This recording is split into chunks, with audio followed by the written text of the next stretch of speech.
Hey my friend, welcome back to Simple Happy Zen. It's Vera here, and today we are going to be talking about capsule wardrobe, specifically how you can make one yourself very easily, even if you're not a big fashionista, because I'm going to be breaking down the process for you into very simple, easy steps that anyone can do. I've summarized everything that I share in this video in a free PDF guide that can help you to put things into practice and create your own capsule wardrobe. So click the link in the description box to download your free guide if you're interested. For the longest time, capsule wardrobes kind of scared me. I found them to be very intimidating. You would see all these beautifully coordinated outfits, and these people would have a really great sense of personal style. I also noticed that they tend to shop for a new wardrobe every season, or at least add a few new pieces. And that's not really me. I like to keep my clothes for years and years. And I also really never had a strong sense of personal style. I don't really consider myself to be that fashionable. I do really like my clothes, of course, but I don't feel like I could be featured in a fashion magazine anytime soon. So I always just thought that a capsule wardrobe was not for me. But actually I learned that it doesn't have to be like that. So I'm going to teach you how to create a capsule wardrobe easily so you too can enjoy your minimalist wardrobe, get dressed quickly in the morning, and feel good and confident in your clothes. So let's go to my closet.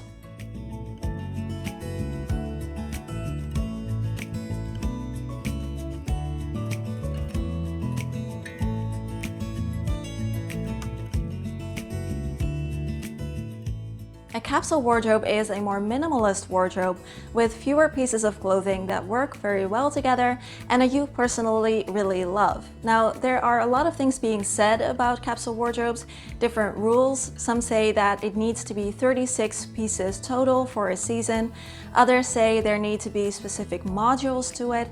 If you ask me, these rules can be used as guidelines, but they can also make it unnecessarily complicated. So pick a number of items that works best for you. Usually it will be around 30 to maybe 40 items a season, sometimes less, but the key point is that it gives you multiple outfit options without having an insane amount of clothing. Most people choose to keep only the clothes for that specific season in their capsule wardrobe and then storing the rest away for when the season changes. And this is what I would recommend in most cases also. In my personal case, I choose to keep everything that I own. All my clothes are in here for all the seasons because the weather here in the Netherlands changes constantly from day to day. So last weekend we had a really nice warm summer day, and literally the next day it was super cold and rainy. So I want to have that option of switching frequently. But if the weather is more consistent where you live, then I definitely recommend keeping only the clothes that you actually wear in that season in your wardrobe and then storing the rest away for when the season changes. The first step to how to build a capsule wardrobe is to figure out how you spend your time. That's really important because everyone's life is different and you want your wardrobe to reflect your personal needs and situation. So if you spend a lot of time at home, if you work from home, or if you spend a lot of time at work outside of home, that's going to be different. Or if you work at a daycare center versus a corporate office, that's going to be different. Or if you're really sporty or you like to wear a lot of active wear, or if you like to go to many fancy places, that's going to be different. So you want your wardrobe to fit your lifestyle. So take a piece of paper and write down your different lifestyle activities, the different sections of your life maybe, and how much time you spend on each one, so that the things that take up the most of your time also take up the most of your wardrobe, etc. Then step 2 is to figure out your personal style, and don't be intimidated because it's actually easier than you think, and I'm gonna guide you through it as well. So start with grabbing a few pieces of clothing that you really love and you wear all the time, you feel really good in, and place them in one pile on the bed. And then take out a few clothing items that you actually don't wear so much, or that you feel unsure about, or that you actually don't really like, and place them in a different pile on the bed. Now let's examine why you love the clothes in the first pile and why you don't really love the clothes in the second pile. And here are some questions that you can ask yourself. What makes me love these clothes? Is it the color? Is it the materials? Is it the way that it fits? Is it how comfortable they are? What makes you love and wear these things all the time? Why don't I love these other clothes? Same thing. Are the colors unflattering? Are the materials uncomfortable? Do they not fit right? Do they make you feel insecure or self-conscious? So ask yourself these questions and write down the answers if you like, and use these answers to inspire you to think about what things you want more of in your wardrobe, and also to find answers to the following questions. What colors do I love? Write down the colors in your current wardrobe that make you smile, and if there's any colors you don't have yet, but you always love on other people, add them as well. What type of fit do I love? Write down if you prefer more tight-fitting, loose-fitting, what type of neckline looks good on you, if you like certain types of sleeves or A-line dresses or boyfriend-cut jeans, etc. So what fit works best for you? What type of materials do I love? Same thing here. Which materials in there do you love and would you like more of? And which type of materials do you want to avoid in the future? Lastly, what style do I love? If you could pick 5 words to define your style, what would they be? Do you want active, cute, sexy, bold, sweet, feminine, masculine, professional, playful? What defines you best?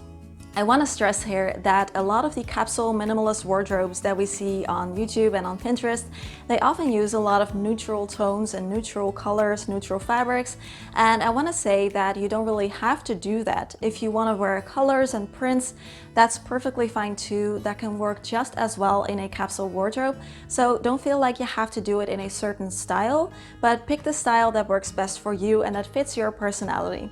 So now that you have a better grasp on what type of clothes you like and what don't you like, and what type of style you would like to create going forward, it is now time for step 3.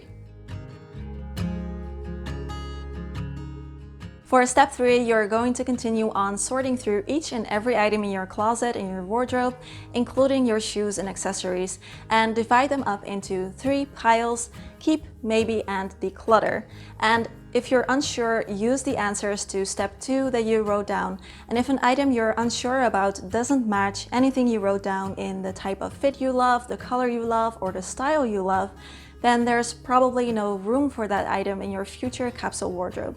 The clothes you absolutely love and you want to wear in the future as well, you can hang them back into your closet. Then the clothes in the maybe pile you can store away in a box for 6 to 12 months depending on the season and see if you miss them at all. And then the declutter pile can be sold, given away, donated, or recycled. If you want more inspiration for this decluttering step, I have a whole minimalist wardrobe declutter video right here that you can check out. For step 4, you can now go shopping for new additions to add to your capsule wardrobe. And being the minimalist that I am, I want to mention a few things here.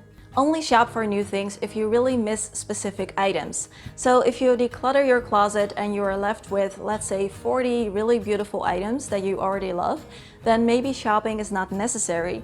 But if you do find that you miss certain items, then be specific, make an inventory, and create a shopping list. So don't go shopping willy-nilly, but really try to think about it before you go. Maybe you found that you have enough tops but not enough bottoms, or maybe you found that you could really use a good blazer for your work that can go with a lot of different things. So try to be specific and create a list before you go, and take into consideration your different lifestyle needs for every aspect of your life. And also, this is no pressure, of course, but if you are interested in this, then see if you can purchase them a little bit more sustainably, like maybe go to a thrift store or buy them from stores that produce their clothing in a more conscious way. I also want to mention the value of having a few basic items in your wardrobe. I personally always love to have a few basics in there because they make my closet much more versatile, and I can easily combine them with each other and make various outfit options. So they're kind of like the foundation of my closet in that way. And I also find that if you combine basics with a few simple accessories, they can make you look really put together. And here I want to thank Organic Basics for sending me this shirt that I'm wearing today. As you may know, I support them because they make ethical and sustainable basics and underwear. And what I love is that they make them so high quality that you will not have to buy new basics for a really long time. And I have some of their long sleeve shirts as well as short sleeved shirts, a top. I also have some of their underwear and a legging that I do my yoga in, and they're all very comfortable. I wear them often. Now, of course, the most minimal and sustainable thing to do is not buying anything new and just making do with using whatever you already have in your closet. But if you do feel like you could use some high quality basics, then I can really recommend checking out Organic Basics. I also have a 10% discount code in the description that you can use. And a little pro tip from me, I always like to order them one size up from my regular size because I find that to be the best fit. So check them out if you want. You would also be supporting my channel because I'm an affiliate there. And then lastly, step 5 is to organize. And here you can choose if you want to keep only the clothing out for that specific season and storing the rest away, or if you want to be able to switch from warmer to cooler outfits every day, then you can also choose to have all your clothing out. Of course, this will make your wardrobe look a little bigger, like mine have a little bit more items. I think mine has 40 now for all the different seasons. So if you're not going to use the clothing for different seasons, then I suggest storing them away. Also take a look at your accessories, your shoes, purses, scarves, jackets, bags, and go through them the same way you went through your clothing. And you can keep the ones that go well with different outfit options and the ones that you just love wearing. You can choose to organize your closet by color or by type. So grouping together shirts, tops, sweaters, dresses, pants, bottoms, etc. Or choosing to group colors together. That's often a little easier on the eyes, but do what works for you. Another tip for organization is to catalog your wardrobe, and I've talked about this before in a previous video, and some of you shared that you use the app Cladwell, so that's always an option to check into, and you can also just do it yourself, and this way you will have more insight into what things you already have in your closet, what your favorite outfit combinations are, etc. And this way you can get dressed more quickly in the morning, more easily, and also be less likely to purchase something new that you don't really need. If you liked the video, please give it a thumbs up. It really helps me out and supports the channel. Don't forget the free PDF guide, link in the description, and subscribe if you have not already. If after you simplify your closet, you also want to simplify your home, then this video is for you. And here is a video about minimalism for beginners. Questions, comments, conversations down below, and I'll see you next week. Bye bye.